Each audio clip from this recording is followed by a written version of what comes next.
Thank you to my friends and family for all their support. And for you guys, because you clearly couldn't get Jimmy Carr tickets tonight. So I'm going to set the scene a little bit here. Now, when I was growing up, there were many times that child line would be threatened to be rung. And they would often go along the lines of, "Hello operator, yes, my mum's got some nipple tassels for Christmas and she's currently trying to swirl them in front of us like she's auditioning for the Olympics." Or, "Hello operator, is it normal for my mum to need a shit while I'm in the middle of having a shower?" Or the worst one yet was when I was in the middle of putting my menstrual cup in and my mum thought it'd be appropriate to come and ask me what I wanted for tea. And I think every mother has like this default script in their head where it's like, "Don't be silly, Rebecca. It's nothing I haven't seen before. I gave birth to you." So, growing up, having uncomfortable, strange or weird conversations was something that I never really shied away from. So now I'm going to tell you a story about my vagina.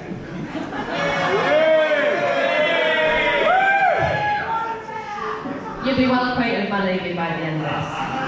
So, I'm 18 years of age, I'm getting ready for a night out. Now, I'm not looking to pull, but even I know that if a man is eating his beef taco, he doesn't want his teeth lost at the same time. I can hear my man cackling away, sorry. And there's this expectation, isn't there, that as a woman, if your vagina doesn't look like a plucked chicken, you're not going to pull. And everyone knows that blokes shave the knobs to make them look a bit bigger. Yeah. So, as a half-German woman, I decided to ditch the landing strip and go for the Hitler tash. After all, what man wouldn't want to stroke mein Fraulein?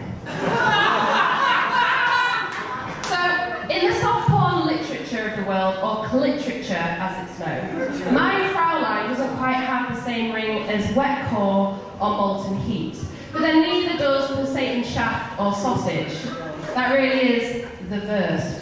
Nice journey again. Thank you.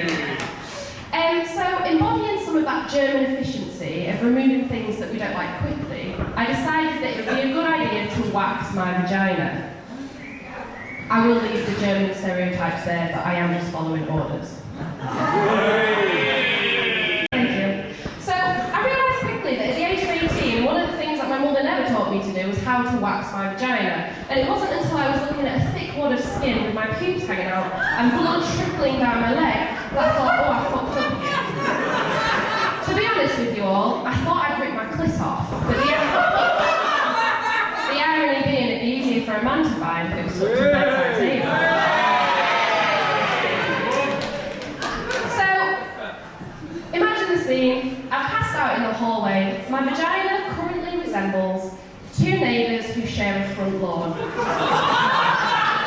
One side is lovely, neat and trimmed, the other side looks like a fucking meadow.